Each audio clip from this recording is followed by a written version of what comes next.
काश की हर सास याद रखती, वो भी कभी बहू थी।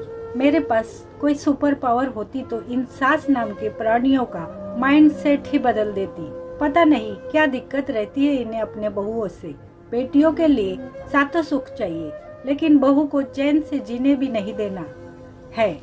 मेरा बस चले तो सास को फिर से बहू बना दूं और उनकी सासू माँ के साथ रहते हुए देखूं, तब देखती हूँ इनकी कितनी जबान चलती है।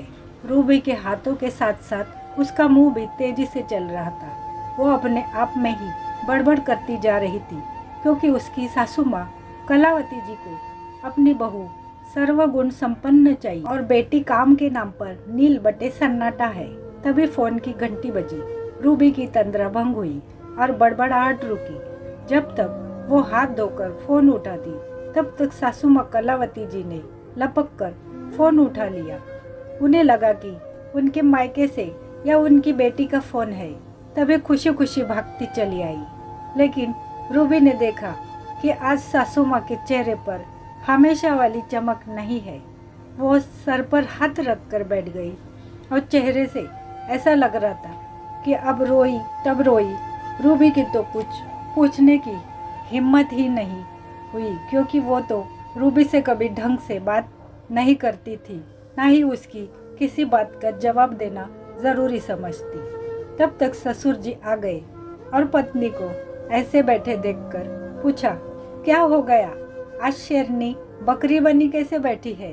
वरना तो तुम दिन भर बेचारी बहू पर दहाड़ती रहती हो और बहू बेचारी बकरी की तरह मिमियाती रहती है। मजाक मत करो, मैं वैसे भी बहुत परेशान हूँ।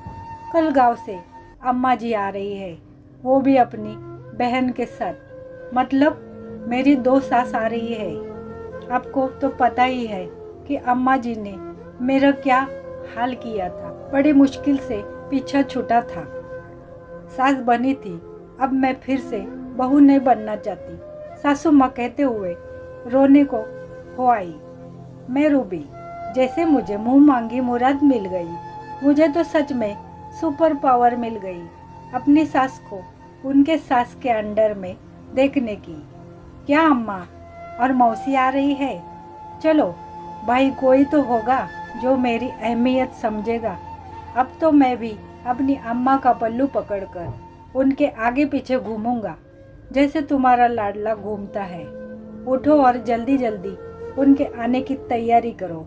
दूसरे दिन सुबह दादी जी और मासी दादी अपने सामान के साथ घर के आंगन में मौजूद थी। ससुर जी गाड़ी से जाकर अपनी माँ और मासी को ले आए थे। रूबी को तो सुबह जल्दी उठने की आदत थी, इसलिए वो नहा धोकर तैयार थी। उसने फटाफट नाश्ते की भी तैयारी कर ली थी। लेकिन सासू माँ, जिन्होंने रूबी के आने के बाद घर के कामों से संन्यास ले लिया था, वो अभी तक घोड़े बेचकर सो रही थी।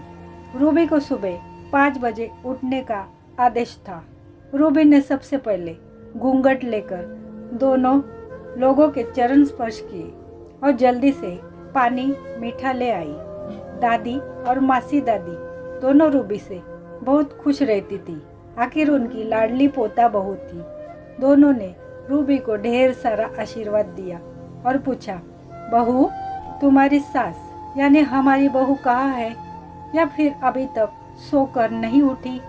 अम्मा, अब वो खुद सास बन गई है, अपनी बहू पर हुक्म चलाती है। उसे अब कोई काम करने की या जल्दी उठने की क्या जरूरत है? कह तो ऐसे रहा है जैसे बहू बनकर तो उसने सारे काम संभाले हुए थे और सुबह 4 बजे ही उठ जाती थी। ये तो तुम्हारी पत्नी किस्मत में राजयोग लिखा कर आई है। उसने बहू बनकर भी आराम किया और अब सास बनकर भी आराम कर रही है। जब ब्याह कर आई तो तुम्हारी नौकरी की वजह से तुम्हारे साथ चली आई।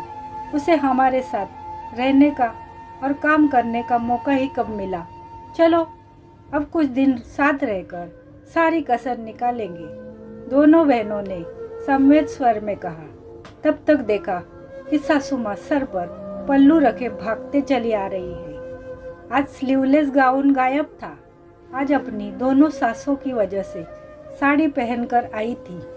पति ने व्यंग कसा, अरे कलावती, आज तुमने साड़ी पहन ली? तुम तो हमेशा वो स्लीवलेस वाला गाउन पहनती थी।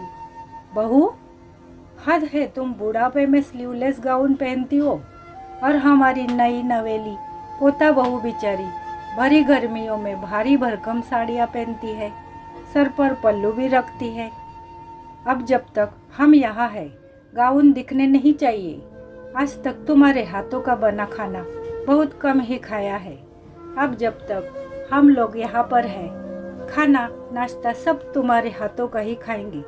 तुम अपनी बहू पर हुक्म चलाती हो, अब थोड़ा मौका तो हमें भी अपने बहू पर हुक्म चलाने का दो। बहू को अपने इशारों पर नचाने का सुख तो हमें भी मिलना चाहिए। दोनों बहनों ने आपस में एक दूसरे का हाथ दबाया।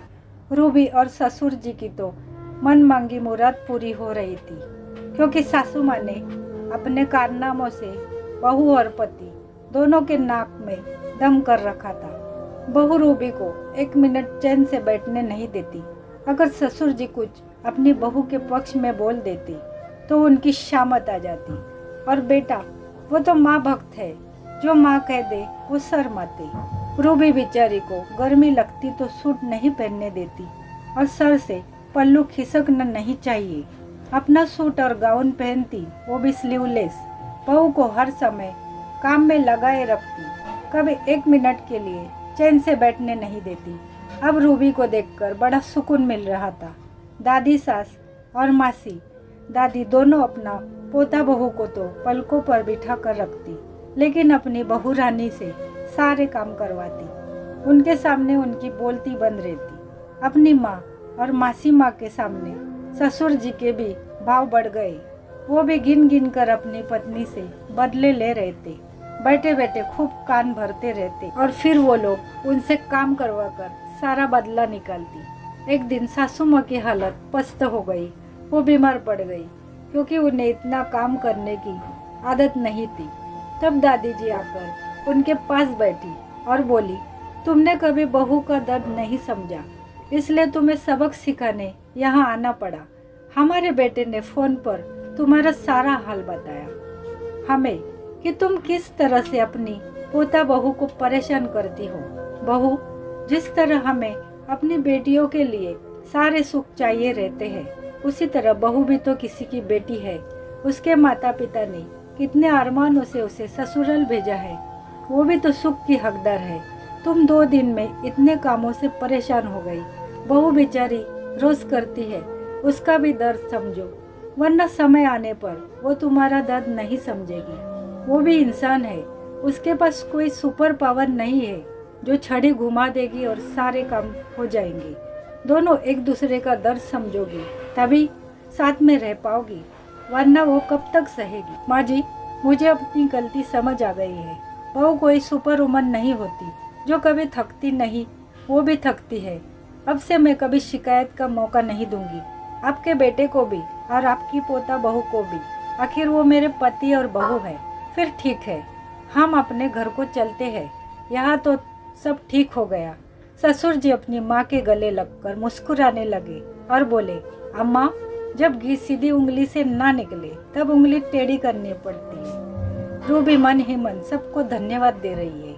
काश कि ऐसी दादी सास सुपर पावर के रूप में हर पोता बहू के पास होनी चाहिए, जो सास को फिर से याद दिला सके, क्योंकि सास भी कभी बहू थी। कहानी पसंद आए तो लाइक और शेयर करना बिल्कुल न भूलें। चैनल पर नए हो तो चैनल को सब्सक्राइब करना बिल्कुल न भूलें। कहानी सुनने के लिए धन्यवाद।